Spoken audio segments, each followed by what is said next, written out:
Oui, nous allons continuer à parler de la deuxième loi de l'esprit, toujours le blocage. C'est très intéressant parce que l'ennemi connaît, l'adversaire connaît l'importance et la force de l'esprit. Alors, il doit s'arranger pour hypnotiser l'esprit.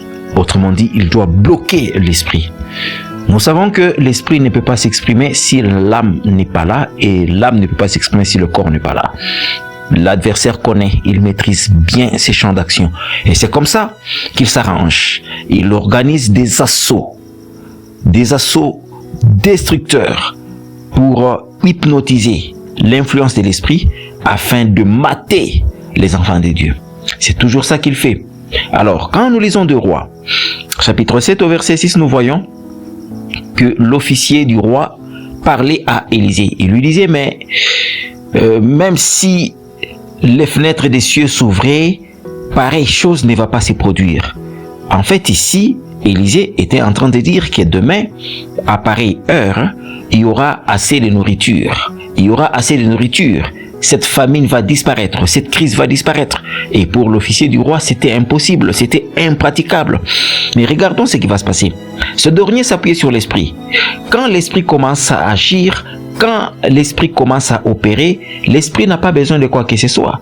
L'esprit n'a pas besoin du temps. Le temps n'existe pas. Pour l'intelligence humaine, on s'est dit non, il faut autant de mois pour réajuster les choses sur le plan économique, pour qu'il y ait ceci ou pour qu'il y ait cela. Mais quand l'esprit s'exprime, ce n'est pas comme ça. C'est comme ça que Élisée pouvait se lever et dire demain, la situation économique va changer ici, en Samarie. Alors, qu'est-ce qui se passe? Quand les choses sont décidées au niveau de l'esprit, alors tous les moyens sont bons. C'est comme ça que l'esprit s'était saisi de 4 lépreux qui se traînaient à l'entrée de la porte de Samarie afin de concrétiser la mission. Alors, pendant que ces lépreux avaient pris la résolution d'avancer vers le camp des Syriens, l'Éternel a changé les pas en bruit des chars, en bruit des chevreaux et en bruit d'une très grande armée.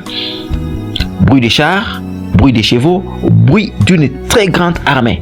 Et imaginez ce que peut faire l'esprit. Donc quand l'esprit opère, il n'y a pas de limite. Tout devient possible et c'est pourquoi Satan connaît. Alors il envoie des maladies dans le corps des enfants de Dieu pour les mettre mal à l'aise afin qu'ils ne puissent pas exprimer le plus grand potentiel qui se retrouve à l'intérieur de leur esprit. L'esprit est là, l'esprit est hypnotisé, l'esprit est déconnecté, l'esprit ne fait plus rien. À ce moment-là, l'ennemi va faire souffrir les enfants de Dieu. Alors il faudra être très souple et très prudent. Chaque fois que vous sentez l'ennemi prendre cette tendance à pouvoir bloquer votre esprit, réveillez-vous et décrétez la libération de votre esprit parce que la plus grande force, vous l'avez, c'est au niveau de votre esprit. Quand l'esprit veut, il peut pousser le corps à faire ce qu'il ne peut pas. C'est pourquoi, en Juge 14:6, quand l'esprit avait saisi Samson, il a eu la capacité, le potentiel nécessaire de déchirer tout un lion avec une facilité extrême. Il a déchiré le lion comme si on avait affaire à un chevreau. Tout ça, c'est l'avantage. C'est pourquoi, quand nous lisons Juge 15:16, même chose qui va se répéter. Samson, un individu avec un cerveau, avec un poumon, avec un cœur tellement limité, a eu la capacité de tuer 1000 personnes avec une mâchoire d'âne sèche. Quelle aptitude! Vous comprenez que quand l'esprit s'exprime, il y a beaucoup de choses qui se produisent. Satan connaît, l'ennemi connaît.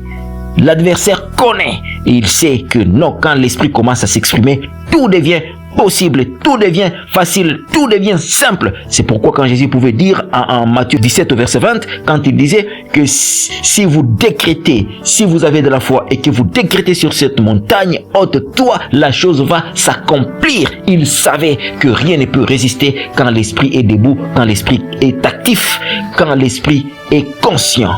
C'est un peu ça. Continuons à rester vigilants par rapport à la mobilité de l'esprit et beaucoup de choses vont se produire. C'est votre serviteur Ben Alain Kitenge. Merci et à la prochaine.